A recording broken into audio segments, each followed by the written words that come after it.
आणि यानंतरची बातमी राजकीय मानापमानाची।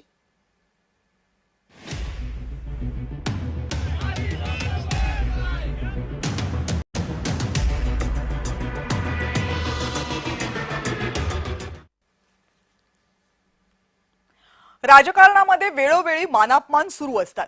नवी मुंबईमध्ये आज एक मोठं मानापमान नाट्य घडलं। नवी मुंबई महानगरपालिकेच्या काही विकास कामांच्या लोकार्पण कार्यक्रमाचं उपमुख्यमंत्री एकनाथ शिंदेंना निमंत्रणच आलं नाही। त्यामुळे शिवसैनिक संतापले आणि त्यांनी थेट महानगरपालिकेच्या आयुक्तांच्या दालनात निदर्शनं केली। कार्यक्रम पत्रिकेमध्ये सर्वात ठळक आणि वरचं नाव होतं ते गणेश नाईकांचं। नाही म्हणायला खासदार डॉक्टर श्रीकांत शिंदे यांचंही नाव होतं, पण ते अगदी छोट्या अक्षरात। आता ही कार्यक्रम पत्रिका बनवली कुणी होती, प्रोटोकॉलनुसार नावांचा क्रम कुणी ठरवला होता, हे नाही अजून स्पष्ट झालंय।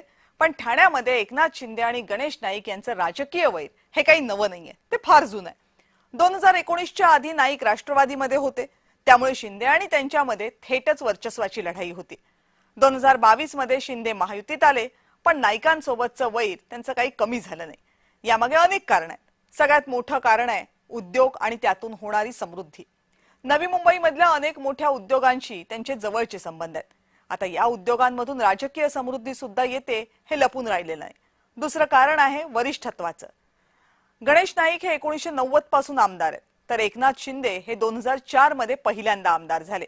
त्या अगोदर ते ठाणे महानगरपालिकेच्या राजकारणात अधिक सक्रिय होते। म्हणूनच नाईक हे शिंदेंना आपल्या बरोबरीचे मानत नाहीत असं अनेक जाणकारांचं म्हणणं आहे। तिथंच नेमका संघर्ष आहे, कारण 2022 मध्ये शिंदे मुख्यमंत्री बनले आणि राजकीय सारीपाटावर नाईकांच्या कित्येक घरं पुढे निघून गेले। नाईकांना मात्र हे मान्य होत नाहीये, त्यामुळे वेळोवेळी ठाणे जिल्ह्यात नाईक विरुद्ध शिंदे हा संघर्ष होतच असतो।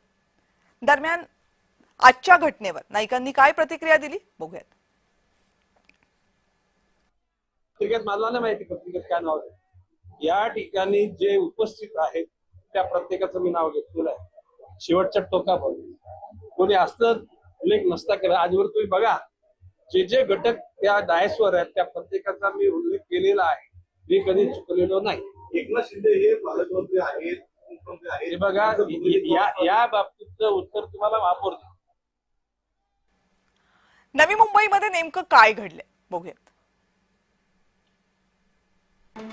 या मानापमानाची इनसाइड स्टोरी काय? गणेश नाईक आणि एकनाथ शिंदे यांच्यामधलं वैर जुनं आहे, राजकीय वैर आहे। प्रत्येक निवडणुकीमध्ये दिसतं आणि निवडणुकीनंतर सुद्धा दिसतंच। गणेश नाईक यांचं नवी मुंबईच्या राजकारणावर प्रचंड वर्चस्व आहे।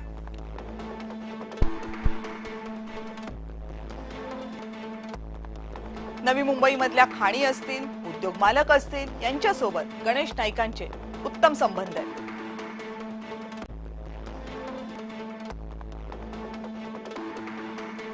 पण नवी मुंबई ठाणे जिल्ह्यामध्ये येते, त्यामुळे नाईकांबद्दल शिवसैनिक हे कायमच आक्रमक असतात।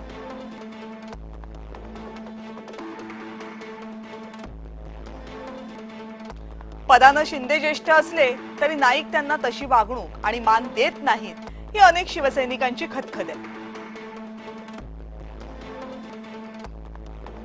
मी पहिल्यांदा आमदार बनलो तेव्हा शिंदे नगरसेवक होते, असे गणेश नाईक वारंवार बोलून दाखवतात।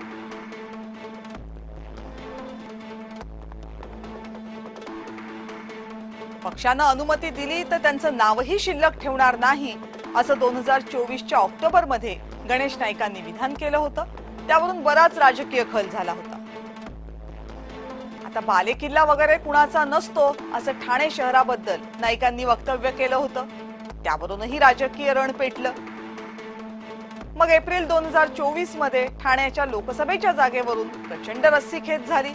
गणेश नाईकांना ही जागा आपल्या कुटुंबासाठी हवी होती, मात्र एकनाथ शिंदेंनी शेवटपर्यंत ठाण्याच्या जागेचा तिढा सुटूच दिला नाही आणि 2024च्या निवडणुकीत, लोकसभा निवडणुकीत अगदी शेवटच्या क्षणाला ठाण्यामधला उमेदवार घोषित झाला होता।